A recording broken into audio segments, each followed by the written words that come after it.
నెల జీతం మొదట తేదీకి ఇస్తున్నామని చాలా గొప్పలు చెప్పుకుంటున్నటువంటి ఇప్పుడు కాంగ్రెస్ సర్కారు మిగతా అన్ని విషయాలు డిఏల విషయంలో కావచ్చు, పిఎఫ్లో మీరు రిటైర్డ్ అయిన తర్వాత వచ్చేటువంటి బెనిఫిట్స్ కావచ్చు, పిఎఫ్ల విషయంలో ఈ అన్నిటి విషయంలో కూడా చాలా వరకు ఇబ్బందులు పడుతున్నాం. ఈవెన్ డిఏలు 5 ఆగిపోయినాయని విన్నాం. డిఏల విషయానికి వస్తాం. డిఏల గురించి చెప్పండి సార్. అవి ఆగిపోవడం ద్వారా పడుతున్న ఇబ్బందులు ఏంటి?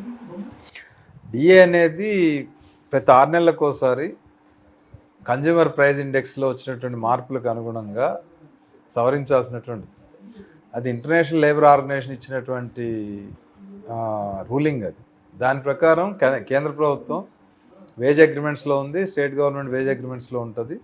అందుకని ఎప్పుడైనా కానీ 6 నెలలకు ఒకసారి మన వినిమయదారి ధరల సూచీని బట్టి ఎన్ని పాయింట్స్ పెరిగిందనే దాన్ని బట్టి డిఏ రేట్ నిర్ణయిస్తారు. అలాగే కేంద్ర ప్రభుత్వం ప్రకటించిన వెంటనే రాష్ట్ర ప్రభుత్వం కూడా దాన్ని అమలు జరపాలి. కేంద్రం ప్రకటిస్తుంది, రాష్ట్రం అమలు జరపకుండా ఉండిపోతూ ఉంది. అట్లా ఇప్పుడు మనకి 5 డిఏలు పెండింగ్ ఉంది. వాస్తవంగా మనం చూసినప్పుడు లాస్ట్ ఇయర్ నవంబర్లో 2024 నవంబర్లో ఎన్నికలకు పోయే ముందు కాంగ్రెస్ పార్టీ మేనిఫెస్టోలో ప్రకటించింది ఏమనంటే అప్పుడు 3 డిఏలు పెండింగ్ ఉంది. పెండింగ్లో ఉన్న 3 డిఏలు మేము అధికారంలోకి వస్తే 15 రోజుల్లో మేము రిలీజ్ చేస్తాము, విడుదల చేస్తామని ప్రకటన చేశారు, మేనిఫెస్టోలో ప్రకటించారు.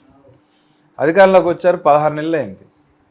మధ్యలో మేము జేఏసీగా ఫామ్ అయ్యి యాజిటేషన్కి సిద్ధపడితే చర్చలు జరిపి 1 డిఏ రిలీజ్ చేశారు. అప్పటికి 5 డిఏలు పెండింగ్ అయింది. అంతకుముందు 3, ఎలక్షన్లు అయిన తర్వాత 2, 5 డిఏ. 5లో 1 డిఏ రిలీజ్ చేశారు.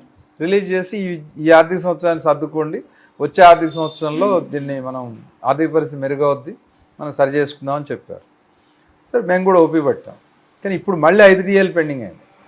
5 డిఏలు పెండింగ్ అయితే మేము డిఏలు అడుగుతూ ఉంటే ఇటీవల ముఖ్యమంత్రి గారు కొంచెం అవమానకరంగానే, అంటే ఉద్యోగులు హేళన చేసేట్టుగా లేకపోతే బెదిరించేట్టుగా అసెంబ్లీలో మాట్లాడారు. ఏమనంటే మీరు పిఆర్సీలు డిఏలు అడిగితే జీతం కూడా నెల మొదటి తేదీని ఇయ్యము అని మాట్లాడారు. మొన్న రీసెంట్ గా అసెంబ్లీ సాక్షిగా ఎస్పెషల్లీ మొత్తం ప్రభుత్వ ఉద్యోగులను ఉద్దేశించి నవ్వుతూ కొంత హేళన చేస్తూ మీరు ఎరియర్స్ గనక అడిగితే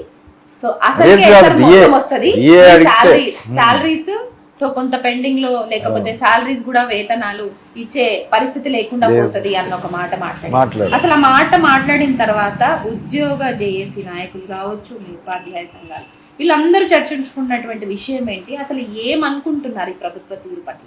అదే ఈరోజు నెల మొదటి తేదీని జీతం ఇస్తున్నారంటే అడ్వాన్స్ కాదు మాకు ఇచ్చేది. నెల రోజులు పని చేస్తే ఆ నెలకు సంబంధించిన జీతం నెల మొదటి తేదీని ఇవ్వాలి. ఆ ఇచ్చే జీతాన్ని కూడా అదేదో దయాదాక్షిణ్యం తీస్తున్నట్టుగా నెల మొదటి తేదీని జీతం ఇస్తున్నారు. ఎంతమందికి ఇస్తున్నారు? ఇవాళ రాష్ట్రంలో ఉన్న ఉద్యోగులందరికీ రావట్లేదు. ఉద్యోగుల్లో 010 యాడ్ ఆఫ్ అకౌంట్ ద్వారా ట్రెజరీ ద్వారా శాలరీస్ పొందుతున్నటువంటి వాళ్ళకి మాత్రమే వస్తుంది. అంటే 50% ఆఫ్ ది ఎంప్లాయీస్కి మాత్రమే నెల మొదటి తేదీని జీతం వస్తుంది. మిగిలిన వాళ్ళు రెసిడెన్షియల్ స్కూల్ సొసైటీలో, మోడల్ స్కూల్లో, కేజీబీలో, లేకపోతే అదర్ డిపార్ట్మెంట్స్లో, లేకపోతే కాంట్రాక్ట్ అవుట్సోర్సింగ్ వీళ్ళెవరికి కూడా నెల మొదటి తేదీని జీతం రావట్లేదు. అందుకని 1st తారీఖు జీతం ఇస్తున్నామనే ఒక్కదాంతో మిగిలిన అన్నీ కొట్టిపారేస్తామంటే కుదరదు. ఒకటి. రెండోది, మేము పిఆర్సీ 5 ఏళ్ళకి ఒకసారి పిఆర్సీ ఇవ్వాలి. పిఆర్సీ ఇవ్వాల్సిందే. దానికి పిఆర్సీ మీరు పిఆర్సీ అడిగితే లేకపోతే డిఏ అడిగితే, డిఏ అన్ని రాష్ట్రాలు ఇస్తున్నారు కదా, కేంద్రం ఇస్తుంది, అన్ని రాష్ట్రాలు ఇస్తున్నాయి. ఎక్కడా లేవు 5 డిఏలు పెండింగ్ మన దగ్గర తప్ప. మరి మీరు డిఏ అడిగితే జీతం ఇవ్వలేననేటువంటి మాట చాలా బాధ్యతారాహిత్యం అది.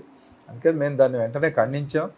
ఈ రకంగా ముఖ్యమంత్రి స్థాయిలో ఉండి ఈ రకమైనటువంటి ప్రకటన చేయడం మాత్రం సరైనది కాదనేది మాకున్నటువంటి అభిప్రాయం.